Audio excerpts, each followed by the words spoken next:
A little warmer, a little more humid as high temperatures got into the 80s, but the muggies were definitely back, and you could feel it, but you could see it this morning with some pretty widespread dense fog. We will probably see the same early tomorrow morning. Now, this morning we weren't quite as cool.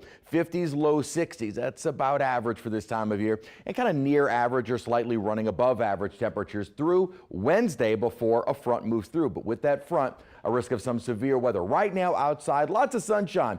Aside from the early fog layer that was sitting over us, once that dissipated, we saw plenty of sunshine all day today. And dew point's not particularly high. This is not summertime humidity, but definitely higher than we were over the weekend, because humidity right now is only at 45%. That's bearable. If we had this in the summer, that'd be fantastic. 70s to low 80s across most of the area. Water temperatures are in the upper 60s, so if you're near the water, you tend to be a little bit cooler than all of the surrounding land areas. And as I said, the dew points have not just been outrageous, 50s to low 60s, but definitely the mugginess is coming back. That will continue overnight into tomorrow and into Wednesday, fueling that risk for severe weather, or the chance for severe weather as we get later into the day. Wednesday, infrared satellite though showing we stayed under mostly sunny skies all day with just a few fair weather cumulus clouds developing. Warmer and more humid over the next couple of days, and that severe risk is moving in probably late Wednesday, mainly afternoon, but evening and night. Timing still could change,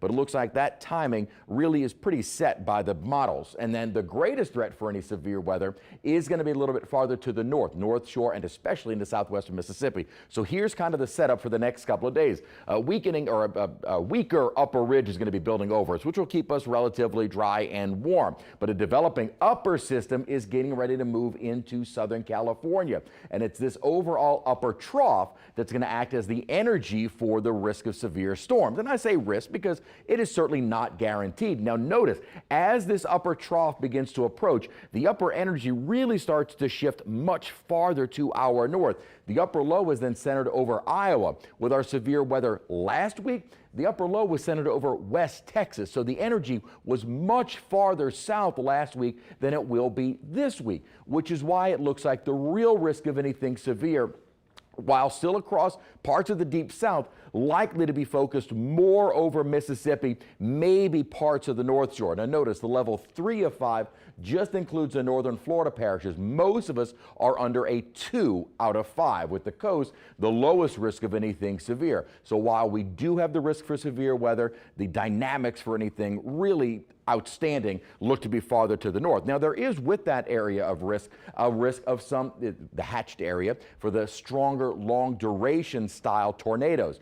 Tuesday of last week, that was centered even down to the South Shore. Wednesday, it's more centered across southwestern Mississippi and does include parts of the northern Florida parishes. So really the areas we'll have to watch very closely for that would be north of the lake, but more so northern Tangi and across Washington Parish for late Wednesday evening and night. Lots of sunshine though, as high pressure is still in control for us, and with that southerly wind, warm and humid through the next couple of days. Then as that upper low begins to develop a cold front, we'll begin to see kind of a line of storms rolling across East Texas and moving into western Louisiana. Probably not getting here until like the late afternoon hours of Wednesday, then pushing across the North Shore metro area during the night. Timing looks to be about the same. After about 10, 11 o'clock, most of the storms pushing far enough to the east that the threat for us is done. The cold front doesn't really get here until later in the day on Thursday, and then cooler, or at least milder temperatures as we get later into the day Thursday, and that should take us right into Friday. So for tonight,